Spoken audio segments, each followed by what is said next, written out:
નમસ્કાર મિત્રો, પેરના ન્યૂઝમાં આપનું સ્વાગત છે। ખેડા આરએમબી સ્ટેટ વિભાગ વધુ એકવાર ગંભીર બેદરકારી। કપડવંજમાં આરએમબી સ્ટેટ વિભાગની બેદરકારીને કારણે કાર પલટી।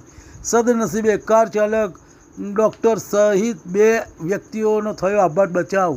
કપડવંજ શહેર નદી દરવાજાથી મહોર નદી સુધી આરસીસી રોડની ચાલી રહી છે કામગીરી। કામ ચાલુ હોવાથી બીજી બાજુ રોડ સંપૂર્ણ ખોદી નાખવામાં આવ્યો। સિંગલ લેન પરથી કોઈ બેરિકેટિંગ લાગવામાં આવ્યા અને સર્જાયો અકસ્માત। કારમાં સવાર 2 વ્યક્તિઓને આબાદ બચાવ।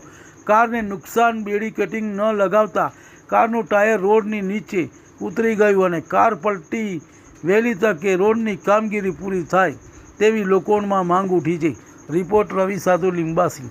તમને અમારા સમાચાર પસંદ આવ્યા હોય તો like, share, bell icon, comment અને સબસ્ક્રાઈબ કરો। તમારું પરિચય? હું અહીંયા કપડવંજમાં ઓર્થોપેડિક સર્જન તરીકે પ્રેક્ટિસ કરું છું। અમદાવાદ ગયેલો હતો, કપડવંજ પાછો આવતો હતો ત્યારે નદી દરવાજા આગળ નવો રોડ બને છે, ત્યાં ગાડી બેરિકેડ કે પતરા મૂકેલા ન હોવાથી મારી ગાડી પલટી મારી ગઈ છે। આમ નસીબ જો કે મને અને મારી પત્નીને કંઈ નુકસાન થયું નથી, ગાડીમાં નુકસાન છે, પણ સત્વરે અહીંયા પતરા કે બેરિકેડ મૂકી અને અમારા જેમ બીજા કોઈને નુકસાન ના થાય કે જીવનું જોખમ ના થાય એવી અપીલ કરવામાં આવે છે।